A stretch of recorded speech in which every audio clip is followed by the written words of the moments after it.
Olá, pessoas! Plantão da Quarentena número 11 entrando no ar. Eu sou o Paulinho e estou aqui com o Pedro Angela, o nosso Átila Yamarino com charme. O que aconteceu com o charme, gente? Enfim, né? Eu acho que ele mudou de lugar com funk. Nossa. Nossa. Aqui é o Pedro Angela e eu estou aqui com o Thiago, que tá com mais medo de pegar friagem do que de pegar Covid. BH não tá fácil não, irmão. 7 graus pra carioca. Eu sou o Thiago, estou aqui com o Chico, que tem 2 nomes pra garantir a saída 2 vezes de casa quando o lockdown rolar. Ai. Eu sou o Chico Gabriel e estou aqui com a Sara, que pra aguentar o corona é fácil, porque tem uma peste maior do seu lado. Toda vez.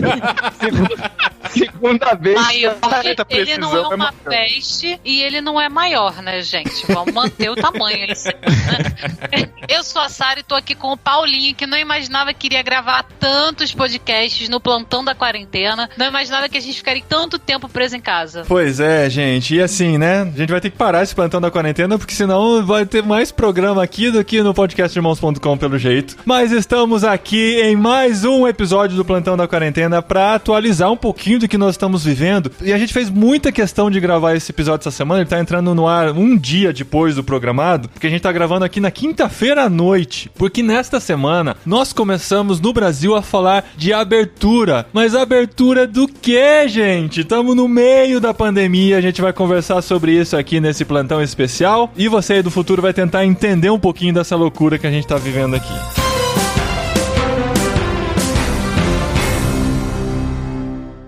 Guess what, bitch?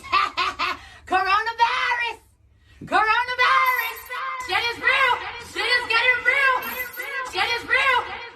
Sim, estamos no meio de uma pandemia, estamos no meio de uma quarentena e sim, as pessoas estão falando de voltar pra rua. Na verdade, assim, a gente que está espalhado pelo Brasil já percebeu que quarentena em muitos lugares significa vida normal, andar pra todos os lados, no máximo usando uma máscara, se é que todos estão usando máscara e seguindo a recomendação. No começo dessa semana, começou, na verdade no domingo, né, a gente começou a ver as notícias de que muitas cidades estariam reabrindo. O estado de São Paulo, que era o estado com mais cuidados nesse sentido, que estava servindo de exemplo para outros estados e tal, resolveu fazer um programa de reabertura e começou a possibilitar que lojas voltassem a funcionar, shoppings voltassem a funcionar, de acordo com algumas regras, né? Porque o que foi combinado é que cada setor teria que escrever algumas regras e apresentar isso para o governo aprovar, para começar a reabrir. Tinha todo esse processo, mas o que a população entendeu? Acabou a quarentena, voltemos pra vida normal, o governo não pode controlar o que a gente quer fazer da vida. Mais ou menos isso que a gente experimentou nessa semana. Então, na segunda de manhã, muitas lojas abertas, pessoal na rua e as igrejas começando a discutir como seria esse processo de volta aos cultos. Só pra gente lembrar que essa reabertura, essas questões são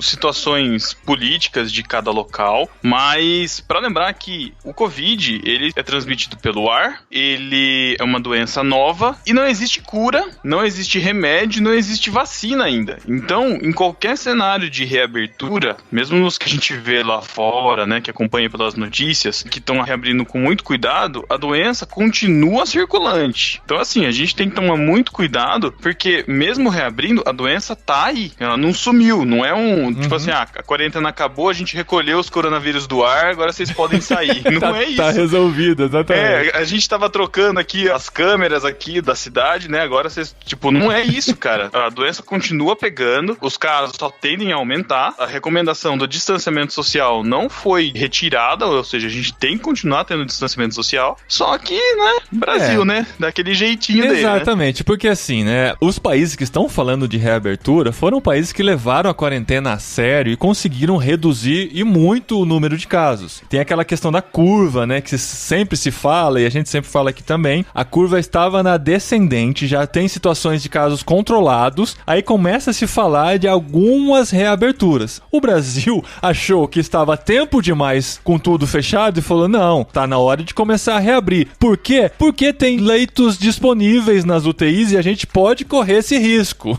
Só que quando você vê a progressão da curva, a gente está em franca ascendência e, segundo muitos especialistas, está apenas começando. A gente tem que lembrar que a gente está um mês atrás, né, da Europa, por exemplo, ou da China. Um mês e meio, mais ou menos. Então, não é porque o pessoal está começando a sinalizar que vai reabrir, Itália, Grécia, França e outros países da Europa, não significa que a gente tem que abrir. A gente tem que segurar aqui, tentar, né, manter a galera ainda trancada o máximo possível dentro de casa, até a gente conseguir controlar e, na verdade, testar, como os especialistas dizem, né? Tem que testar para você poder ter uma ideia do que tá rolando mesmo. E tem um agravante em tudo isso. A gente tá um mês atrás da Itália e da Espanha, por exemplo, mas o lockdown lá foi muito mais agressivo do que aqui. Não é simplesmente porque passou o tempo aqui e já chegou a hora de abrir. Tem muitos outros fatores que determinam o que vai acontecer daqui pra frente e os especialistas são praticamente unânimes em dizer que agora não é hora de pensar em reabertura. Todos os países que tentaram abrir um pouquinho antes da hora, simplesmente tiveram novos focos acontecendo, os casos crescendo novamente e tiveram que fechar para tentar conter aquilo. O que vai acontecer no Brasil, gente, não sei se eu quero pagar para ver. E tem um efeito que é muito louco, porque assim, quando as pessoas viam, a gente via o número de mortes na Itália todo dia, era tipo, meu Deus, tem muita gente morrendo, que doença desgraçada, horrível. O Brasil agora tá praticamente com o mesmo número de mortes. Ontem teve um novo recorde, praticamente uma morte por minuto, e a gente tá falando em reabertura.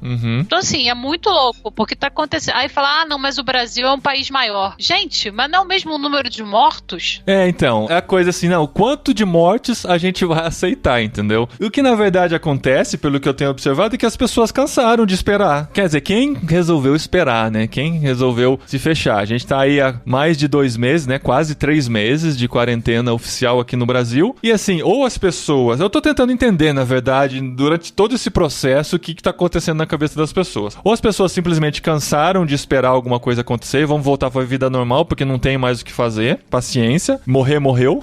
As pessoas se acostumaram com a morte, relativizaram demais essas mortes, né? São pessoas velhas, são pessoas com problemas pré-existentes, uma hora vai morrer e até a gente viu governantes falando coisas nesse sentido. Ou simplesmente não entenderam a gravidade da situação e, só tô esperando o governo me liberar pra sair. Como se dependesse simplesmente do governo decidir pra gente o que a gente vai fazer da vida, sabe? O que eu percebo muito é o seguinte, é um fator psicológico. Apesar da gente saber o que tá acontecendo, ter consciência, ter entendimento, a nossa razão saber o que tá acontecendo, o nosso lado emocional acaba, às vezes, se sobrepondo em relação aos cuidados que a gente tá tendo por conta da necessidade, do afeto, da carência. Como surgiu essa semana, né? Agora uma notícia boa. O Brasil é o 2º lugar em casos de recuperados de Covid, né? Que notícia boa.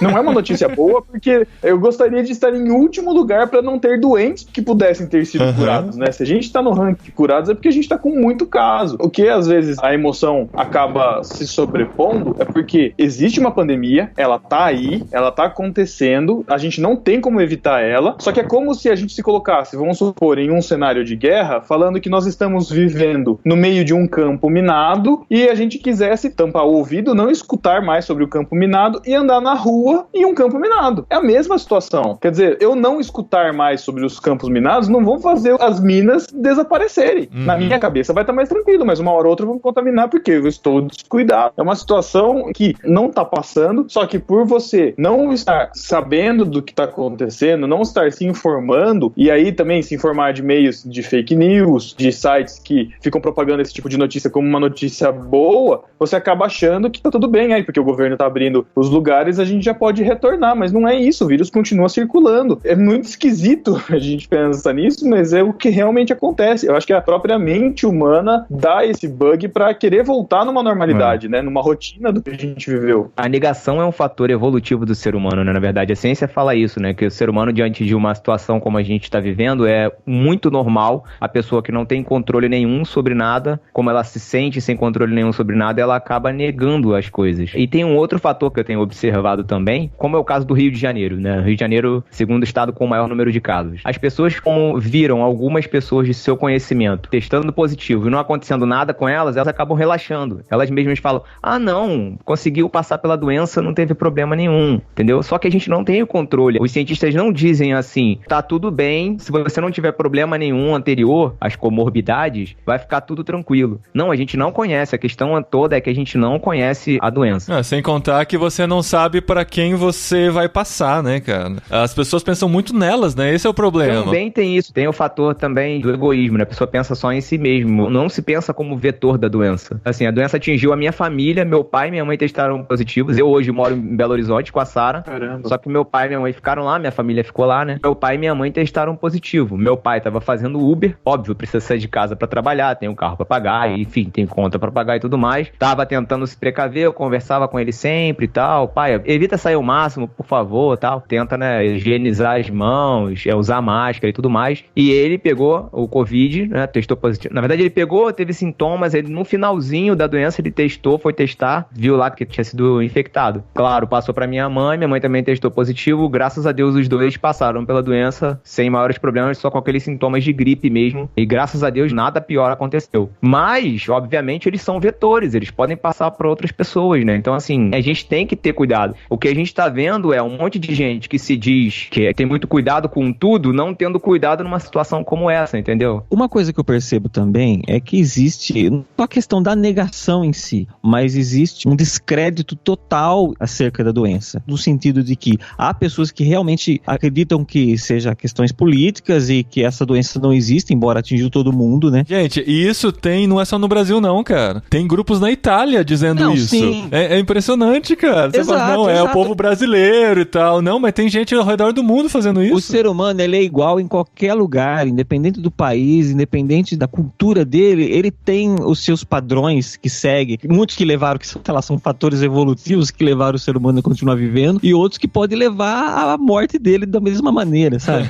Mas assim, e eu conheço pessoas que, por exemplo, defendem claramente que não deveria ter fechado nada, porque foi uma besteira ter fechado, porque já faz 3 meses que tá tudo fechado, que tá tudo parado, devia ter todo mundo pego essa doença, porque já teria, todo mundo tá imunizado, sabe? Esse pensamento tão... que existe a lógica, mas é só você pensar, mas você sabe que muitas pessoas iam morrer com isso, muito mais do que seria só com a doença. Agora imagine, seu filho vai lá, sofre um acidente de moto e não tem lugar no TI pra ele, por quê? Porque tá ocupado com gente do Covid. Sei lá, você tem um infarto, você não pode ir pra um UTI porque não tem lugar pra você, sabe? Isso mataria muito mais. E as pessoas pensam que é simples, né? Que é um dado interessante, cara. O pessoal usou muito o exemplo da Suécia, né? A Suécia foi um país super desenvolvido e tal, um dos maiores PIBs do mundo, super referência em várias áreas. Eles decidiram, o responsável pela saúde lá decidiu que não ia fechar como os países vizinhos. Tentou fazer aquele isolamento vertical, imunização de rebanho e tal, tudo que o nosso governo muitas vezes tentou usar de exemplo, e a gente vê hoje que ele teve muito mais casos do que os países vizinhos que vivem nas mesmas condições. Inclusive, saiu hoje uma notícia em que ele admitiu que estava errado, que podia ter encarado o processo de maneira diferente, e mais do que isso, esse é o dado mais impressionante. Na comparação da retração da economia, a Dinamarca, que está lá do lado, retraiu 29% nesse tempo de pandemia, e a Suécia retraiu 25%, 4% de diferença só. Então, assim, essa ideia de que o que está destruindo a economia é o isolamento é uma falácia, porque o que está atrapalhando a economia é a pandemia, e isso não tem como mudar, entendeu? Tem muita gente que não acredita. Tem uma pessoa próxima a mim que no começo era assim,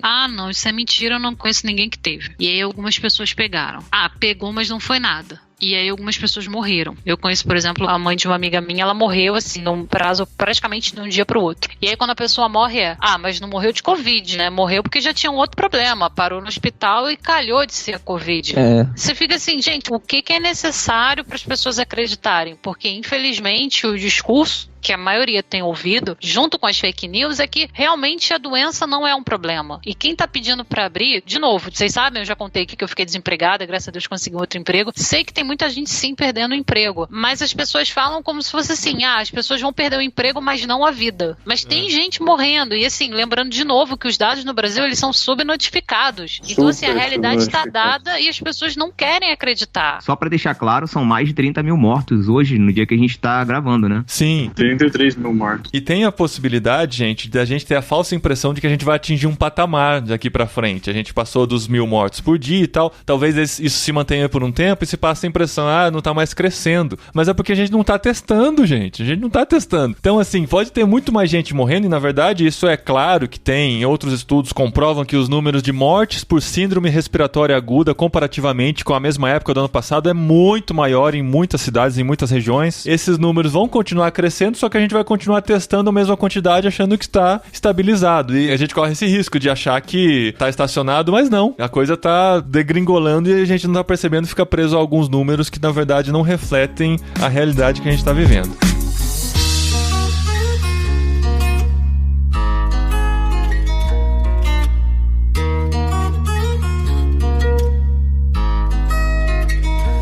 Mas eu queria falar aqui, nosso programa geralmente é mais curto, a gente dá esses drops aqui, como a Adri gosta, que eu gosto de dizer.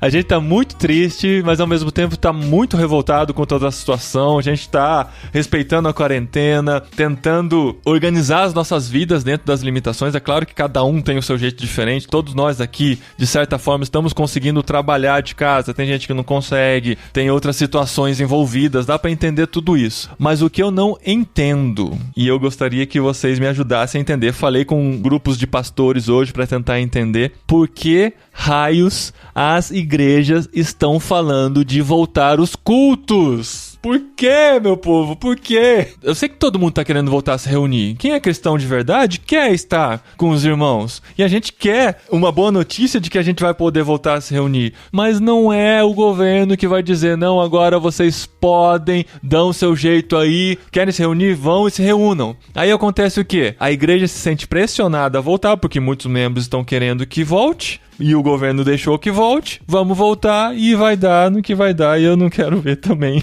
porque a coisa não vai ser legal não. E muitos pastores estão do lado do espectro político das autoridades que defendem um retorno, tem isso, né? Isso é muito complicado, cara, porque quem tinha que ser prudente, tá deixando de ser prudente, não tô entendendo por quê. Pois é. De continuar cultuando, de continuar participando. A gente tem a internet, a gente consegue participar de cultos. Obviamente não é a mesma coisa, nunca vai ser. Mas a gente consegue se reunir em grupos de estudo, a gente consegue participar dos cultos online. Graças a Deus, muitas igrejas têm condição de criar, com a mínima estrutura possível, com o celular, você consegue transmitir pelo YouTube uma live. Nós sabemos que não é a realidade de todas as igrejas do Brasil, claro que não. Mas a gente tem a internet, pelo menos isso. Mas quem deveria ser prudente nesse momento não está sendo. Quem deveria ser prudente está sendo, vamos dizer, revolucionário nesse momento, tem alguma coisa errada. Eu percebo isso, todos os cristãos, assim, os crentes que eu conheço, principalmente líderes de igreja, pastores, defendem essa volta exatamente porque pensam conforme o governante do país, entendeu? Ele tem o pensamento voltado, ele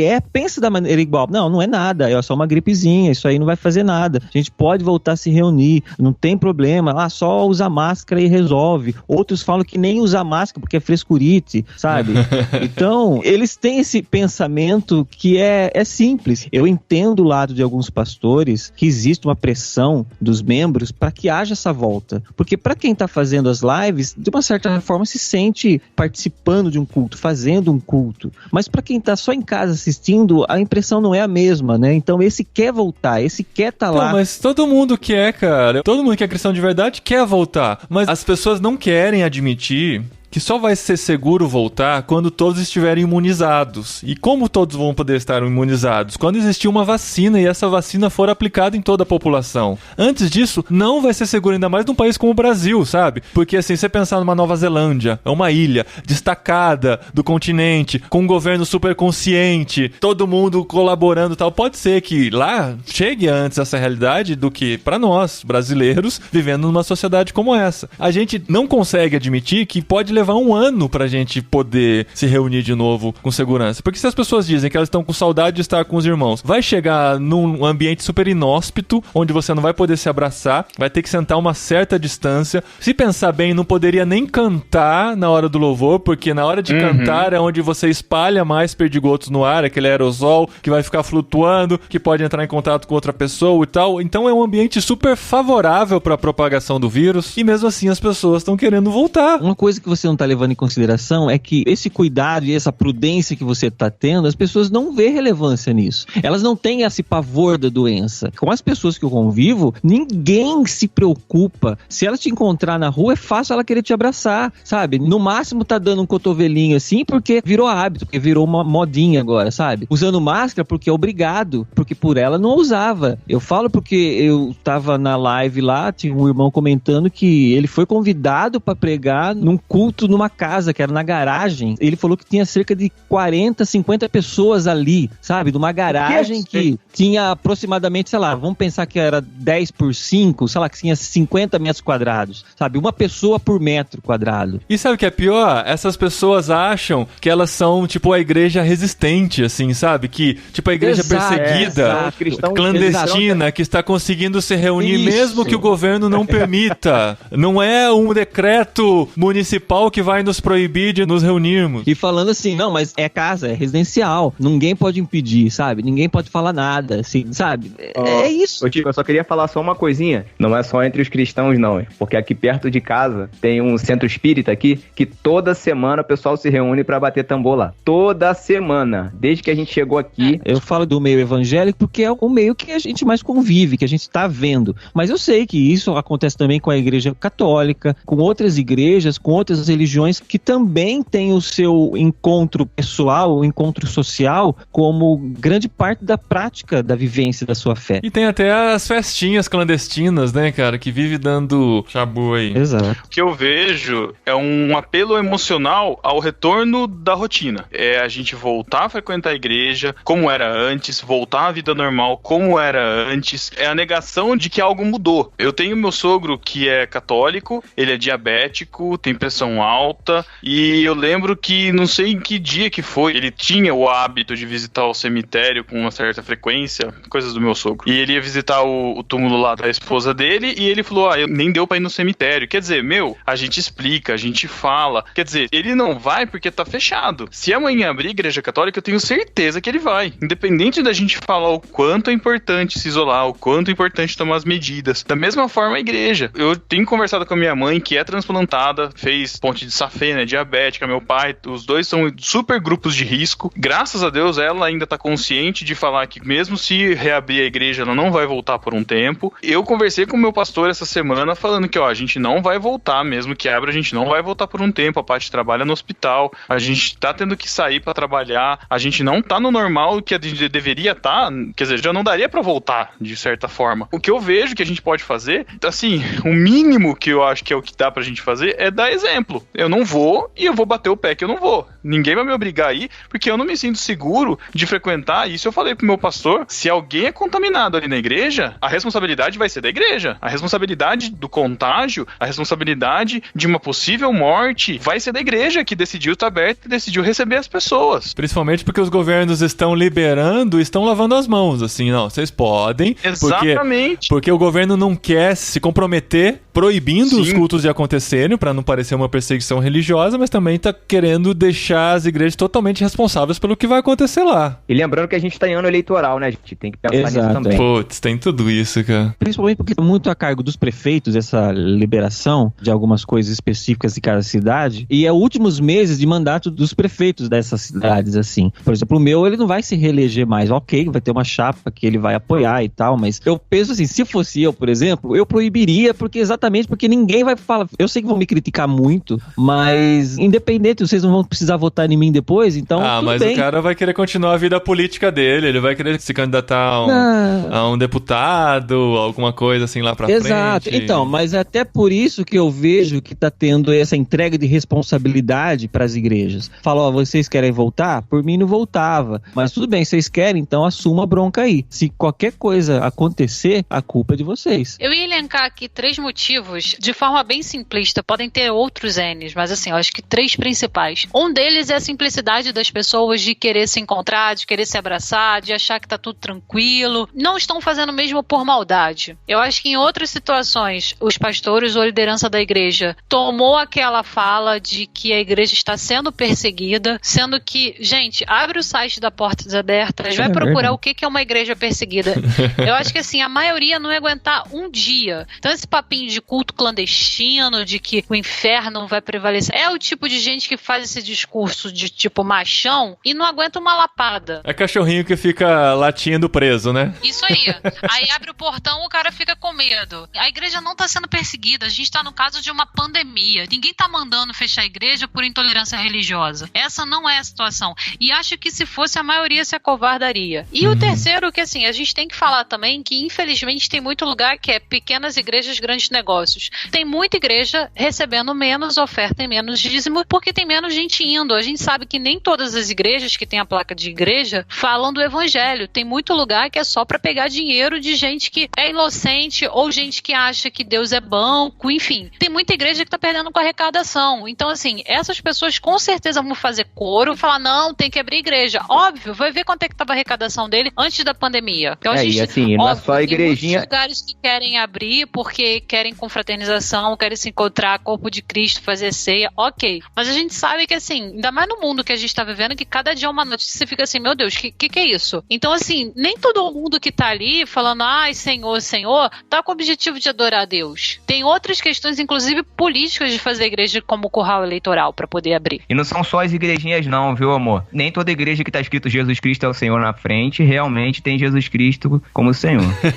Não, geralmente não é igrejinha. Exatamente, a grande dificuldade é das igrejas grandes, porque as igrejas grandes precisam de muita contribuição. Se essa contribuição cai, é uma queda grande, né? Vai deixar de pagar alguns funcionários. Tem que entender que existe uma máquina girando por trás também, que tem vários serviços contratados e tal. Mas assim, essa semana foi uma semana que eu pensar bastante a respeito disso, conversei com muita gente, joguei nos grupos do Telegram, joguei em grupos de amigos, pastores, para tentar entender a motivação, o que está fazendo as pessoas pensarem em voltar a fazer os cultos presenciais novamente. E alguns dos argumentos que foram levantados, não necessariamente das pessoas que deram os argumentos, elas concordam, mas por conversa com outras pessoas também, alguns disseram que por conta dos fracos na fé, que precisam dessa energia do culto de domingo para enfrentar a semana, ou que precisam desse momento para poder lutar com mais força contra o pecado. Esse foi um dos argumentos que estão fazendo as pessoas repensarem a volta dos cultos. E outro argumento que não faz sentido nenhum foi o argumento que diz que é por conta das pessoas mais velhas, que têm dificuldades de assistirem cultos online. Mas na verdade as pessoas mais velhas são as que não podem de maneira nenhuma se encontrar com ninguém nesse momento. Então elas precisam continuar isoladas. Então não faça por conta das pessoas mais velhas. Uma das minhas preocupações é exatamente por causa dos idosos. Principalmente as pessoas mais idosas são essas que esperam mais pela retomada dos cultos, porque é elas que querem vir, né? As pessoas mais jovens assimilam muito mais fácil a tecnologia, assistem muito mais fácil às lives, seja das suas próprias igrejas ou de outras igrejas também. Mas as pessoas de mais idade, elas são mais dependentes do culto presencial. E essas que exatamente serão proibidas de vir. E eu fico preocupado, às vezes, como a igreja vai cuidar dessas pessoas, sabendo que alguns estão se reunindo e essas pessoas estão ali isoladas, não podem se reunir junto com elas. Eu tenho uma preocupação também em relação à abertura, ao rigor do ambiente, né? Aqui na cidade está sendo, vou usar o termo ventilado para aproveitar, né? Mas está sendo ventilado uma proposta com as medidas muito restritivas, assim, mesmo para quando abrir, né? Pessoas de grupo de risco, como portadores de doenças cardiovasculares ou pulmonares, hipertensos, diabéticos, tenham imunodeficiência de qualquer espécie, transplantados, maiores de 60 anos, gestantes e crianças menores de 12 anos não vão poder frequentar. Outra coisa vai ser a obrigatoriedade da higienização dos templos antes e depois dos cultos, disponibilização de água e sabão, além de álcool gel, 70%, e as celebrações não vão poder durar mais de 1h30 e tem que ocorrer em espaços arejados com janelas e portas abertas. O Thiago saiu da realidade do Rio, mas pra gente agora que vive no frio, a gente tá entrando no inverno. Como é que você vai celebrar um culto à noite, num lugar aberto,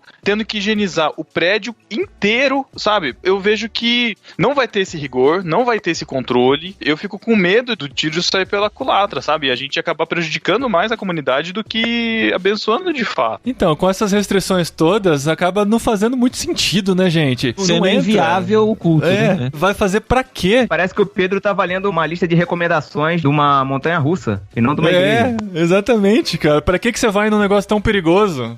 Inclusive tem ainda que não haverá cumprimentos nem contato físico entre os fiéis, sendo obrigatório o uso de máscara. A igreja também será local de informação do controle do novo coronavírus com a fixação de cartazes programas informativos e informes passados à comunidade sobre os cuidados da doença. É uma coisa assim, se é pra funcionar, se não for pra fazer numa condição legal, melhor que continue do jeito que tá, sabe? Vamos evitar. Tem um termo que tá todo mundo usando, né, em todos os lugares, inclusive, como eu trabalho com turismo, e esse termo tá muito na moda no turismo, que é o novo normal, né? Como vão ser os aeroportos daqui pra frente, como vão ser os aviões daqui pra frente, como que vão ser os hotéis daqui pra frente. E a gente também, realmente, a gente vai ter que começar a repensar como é que vai ser a igreja daqui pra frente. Realmente, o convívio social vai mudar, isso é normal. Só que eu acho que, assim, esse não é o momento da gente começar a discutir. Eu penso isso, esse não é o momento da gente começar a discutir isso, porque a gente tá no meio de uma pandemia. Acho que a questão é, não tem que ter culto nesse momento. Isso a gente vai ter que discutir mais pra frente. E eu acho que essas medidas, de certa forma, elas acabam meio que sendo contraproducentes pro que é congregar, pro que é igreja, né? Sim. Que é abraçar todo mundo, é trazer todo mundo pra perto.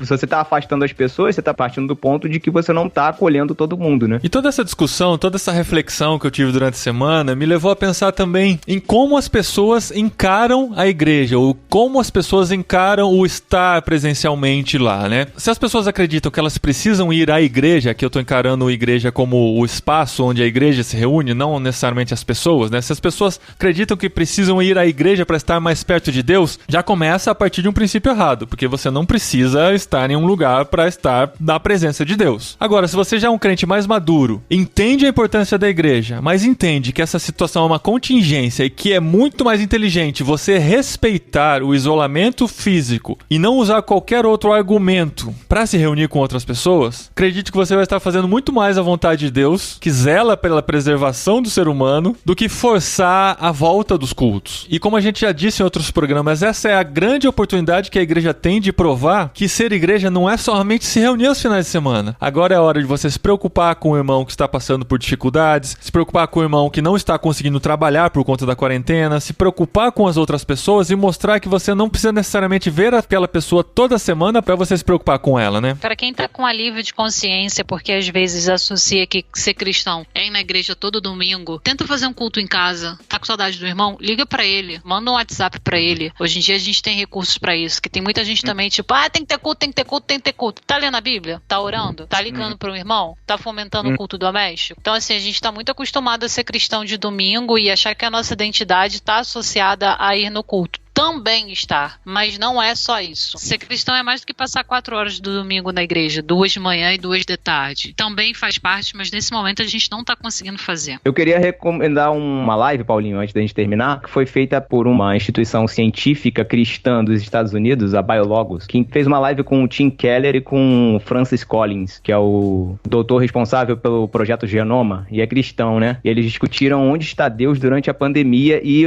a Associação Brasileira de Cristãos na Ciência legendou o vídeo e colocou no YouTube. Então eu recomendo pra vocês, se eu puder, Paulinho, deixar aí o link, sim, o link da entrevista. Aqui. O Tim Keller, ele fala que depois dessa pandemia, muitas igrejas precisarão ser replantadas. Isso é uma coisa que a gente precisa refletir. Legal, gente. Olha só. Primeiro eu quero agradecer vocês que participaram com a gente desse projeto, Plantão da Quarentena, que a gente fez aqui praticamente semanalmente nas últimas 12 semanas. Falhamos só uma semana, mas naquela semana nós fizemos um podcast especial falando sobre a igreja pós-pandemia. A gente agradece muito. Eu não vejo muito sentido a gente continuar nesse momento essa sequência semanal do Plantão da Quarentena, porque é uma demanda bem grande pra gente tá com bastante trabalho realmente, e a partir de agora parece que não tem mais novidades pra gente dizer. A gente deu várias dicas aqui nesses últimos 2 meses e meio sobre como a gente pode viver esse tempo de quarentena. Daqui pra frente vai ficar mais repetitivo, mas assim, tendo qualquer situação especial que a gente julgue interessante gravar, a gente faz um podcast especial e lança aqui. Aí sim vai ser um plantão que vai aparecer de repente aí na sua timeline, vai ser o Plantão da Quarentena. Então eu quero agradecer todo mundo, esse grupo gigantesco que participou durante todas essas semanas por aqui. A gente continua com os podcasts regulares de Irmãos.com entrando todas as terças-feiras, mas a gente se despede, pelo menos temporariamente, e espera voltar daqui um tempo com boas notícias, né? Talvez fazendo um resumo do que a gente passou, tentando entender, né, como a gente começou a quarentena, como a gente tá no meio dela e como a gente tá terminando. Acho que vale a pena a gente voltar nesses temas aqui. Mas por enquanto a gente dá um até logo no plantão da quarentena e volta a qualquer momento aí que a gente julgue especial. A doença tá aí, ela não vai embora. Você querendo ou não, você mentalizando ou não, ela tá aí. Tome cuidado, ame o seu próximo como se fosse você. Não queira que a doença chegue no próximo. Se precavenha, eu não sei se é essa a inflexão do verbo. Se precaveja. Tome as devidas precauções. Acredite que isso vai mudar o cenário do mundo inteiro de uma forma geral. Quanto antes a gente aceitar essa verdade, a dor vai ser menor e a gente vai conseguir retomar as atividades de uma forma diferente, mas vamos poder retomar em segurança. E a gente quer a segurança dos nossos queridos do nosso redor. Isso aí, palavras do quase médico Pedro Angela.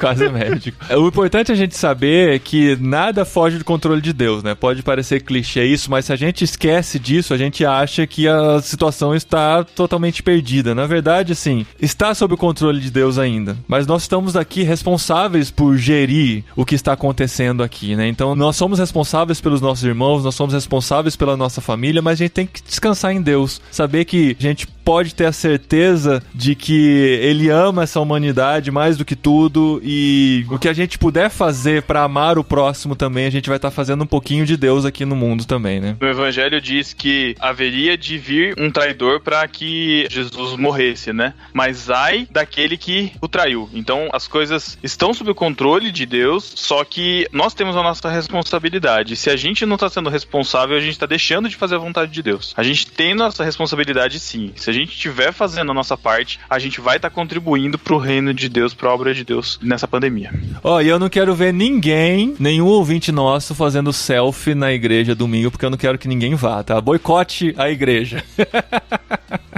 Faz selfie no culto online. Faz selfie no culto online. Nossa, Eu não quero ver ninguém fazendo selfie, né, gente? Pelo amor de Deus, mais landscape menos selfie.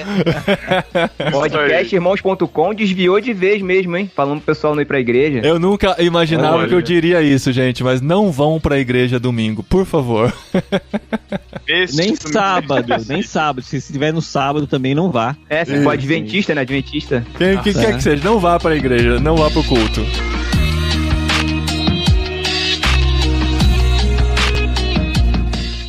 Ser cristão é mais do que tá ir... Amor! Ser cristão é não matar o marido.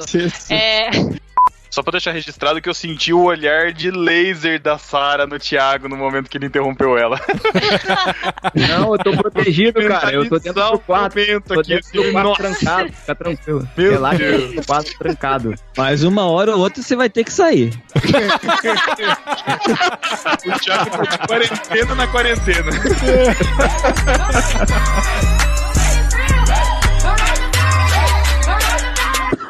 Hold up.